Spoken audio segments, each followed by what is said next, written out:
Assalamu alaikum wa rahmatullah, ‘yan uwa masu kallon wannan bidiyo, barkamu da wannan lokaci, sannan barkamu da kasancewa da ku a wannan channel namu kuma a cikin wannan tutorial namu. Wannan channel namu kamar kullum ya saba kawo muku dukkan wasu bakin abubuwa waɗanda za su taimaka muku game da WhatsApp trick, Facebook trick, Instagram trick da kuma ɓoyayyen abubuwa game da wayar Android. Yau ma kamar kullum mun zo muku da wani bakon al'amari wanda na san za ku ji daɗin sa. Ku dai ku ci gaba da bibiyar wannan bidiyo har ƙarshen sa. Ba komai bane wannan abun sai wani ɓoyayyen sirri da wannan volume key wanda muka sani yake da shi. Wannan sirri fa ba komai bane illa dama da wannan volume key yake baka kayi undo da kuma redo, sannan kuma kai moving na wannan kurso, wato wannan abin da yake nuna position din da zaka ajiye rubutunka a wani text field, shin a WhatsApp ne, Facebook ne, ko kuma duk wani field da aka tsara za a rubutu a cikin sa.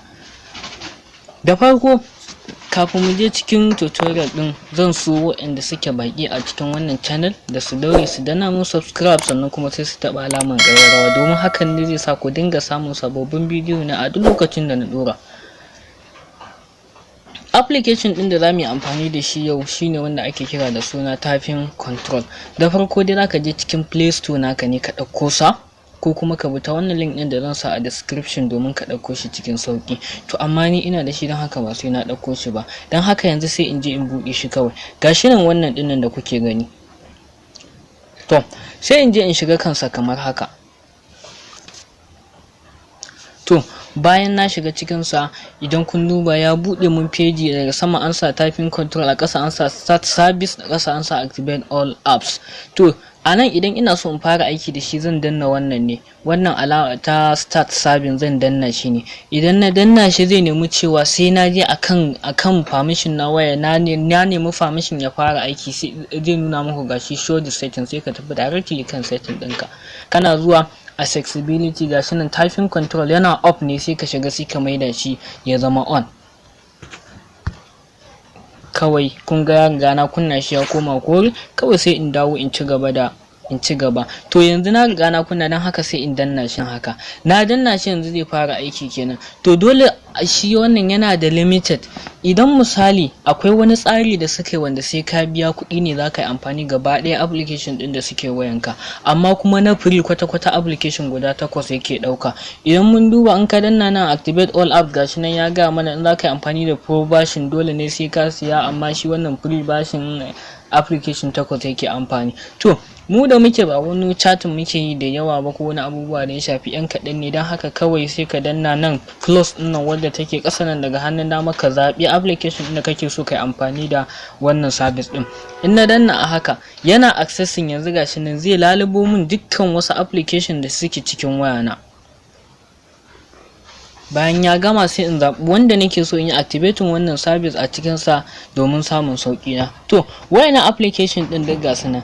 Yanzu ba za in zaɓi Facebook ɗina, sai in je in zaɓi Instagram ɗina, in kuma tafiya in je in zaɓi Messenger na, in zaɓi Light ɗina, Page Manager.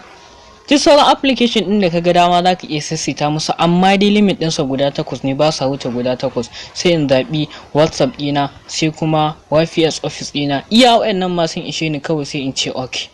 Ya danganta da kai waɗanda ka zaɓa, amma dai ka su wuce guda 8 ne daidai. To wannan kenan ka riga ka gama tsara ɗin, zaka ci gaba da amfani da application ɗinka ba matsala. Idan kuma kana so ka yi setting ɗinsa, zaka saita ne a nan wurin. Ga team ɗinsa kana so bright ne ko kuma dark mode. In ka mai da shi dark mode, kun ga gashi nan ya koma dark mode da sauransu. To yadda wannan application yake yin aiki ko shine, yanzu bara zan shiga in nuna muku ta cikin WhatsApp ɗina.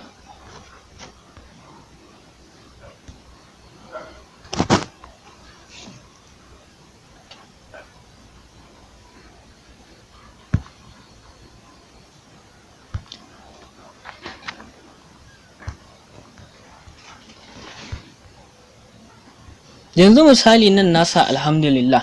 Idan ina so wannan korin kuso din da yake blinking, watakila in ina so misali nan wajen u din nan na sa ba daidai ba, misali a da sai na sa a wurin, to ina so in zo in gyara. To idan ne haka sai in ga wani lokacin kayi mistake ba nan kake so kai ba, to amma cikin sauki za ka yi amfani da volume key ɗinka. Idan gaba za ka danna shi kawai sai ka danna ƙari, kun ga ya motsa ko. Idan baya za ka dawo da shi kawai sai ka danna minus symbol na ƙasa kenan, kawai ya dawo. To yanzu kuma misali sai ne wani gyara na goge haka. Duk wanda yake amfani da kwamfuta ya san me ake nufi da undo, wato ka goge wani abu kana so ka dawo da shi, to kawai sai ka danne plus. Kana danne plus, kun gani jama'a, gashi nan ya dawo. Redo kuma shine wato nayi wani gyara na dawo da shi, a'a ba daidai bane, ina son sake mai da shi nan, to kawai kana yin haka sai ka danne minus ɗinka za ta koma. Wannan shine redo, kun gani gashi ya koma. In ka sake yi zai sake komawa can, kun gani gashi nan. To haka wannan application yake aiki jama'a. Ina fatan dukkan ku za ku ɗauko shi ku yi amfani da shi domin samun sauƙin ku. Mun gode da ziyartar wannan channel namu. Kada ku manta wannan ba su taɓa mana subscribe ba, su danna subscribe sannan sai su taɓa alamar ƙararrawa domin su dinga samun bidiyo na a koda yaushe. Kada ku manta ku yi sharing zuwa ga abokanku. Mun gode sai an jima.